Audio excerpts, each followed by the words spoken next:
அண்மை செய்தி. ஆர்த்தி மனுவுக்கு ரவிமோகன் பதிலளிக்க சென்னை குடும்ப நல நீதிமன்றம் உத்தரவிட்டிருக்கிறது.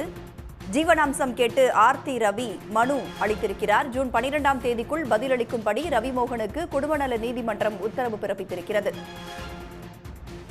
கூடுதல் விவரங்களோடு நமது சிறப்பு செய்தியாளர் ரமேஷ்குமார் நம்மோடு இணைந்திருக்கிறார். உத்தரவு தொடர்பான விவரங்கள் ரமேஷ்குமார். நடிகர் ரவிமோகனும் அவருடைய மனைவி ஆர்த்தியும் சென்னை உயர்நீதிமன்ற வளாகத்தில் இருக்கக்கூடிய அந்த குடும்ப நல நீதிமன்றத்தில் விவாதத்தை கேட்டு அந்த வழக்கு என்பது தாக்கல் செய்யப்பட்டிருக்கிறது.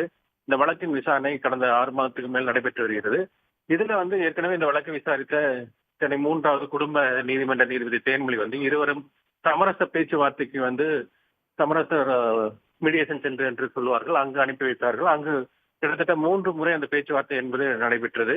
அந்த பேச்சுவார்த்தைக்கு பின்புதான் அந்த வழக்கு என்பது தற்போது குடும்ப நீதிமன்றத்தில் தேன்மொழி முன்பு மாற்றப்பட்டது. இந்த நிலையில தான் நடிகர் ஜெயம் ரவிமோகன் இன்றைக்கு ஒரு மனு ஒன்றை தாக்கல் செய்திருக்கார். அதுல தனக்கு ஏன் விவாகரத்து வேண்டும் என்று அந்த முழுமையான காரணங்களை சுட்டிக்காட்டி அந்த மனுவை தனியாக தாக்கல் செய்திருக்கிறார். அதே போல அவருடைய மனைவி ஆர்த்தியும் தனக்கு ரவிமோகனிடமிருந்து ஜீவனாம்சம் வேண்டும் என்று அது ஒரு புதிய மனு ஒன்றையும் தாக்கல் செய்திருக்கிறார்.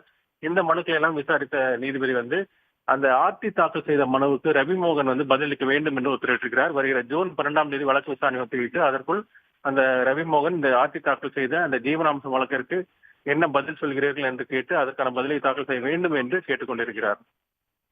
ஜீவனாம்சம் கேட்டு ஆர்த்தி ரவி மனு அளித்திருக்கிறார். உத்தரவு தொடர்பான விவரங்களை பகிர்ந்து கொண்டமைக்கு நன்றி ரமேஷ்குமார்.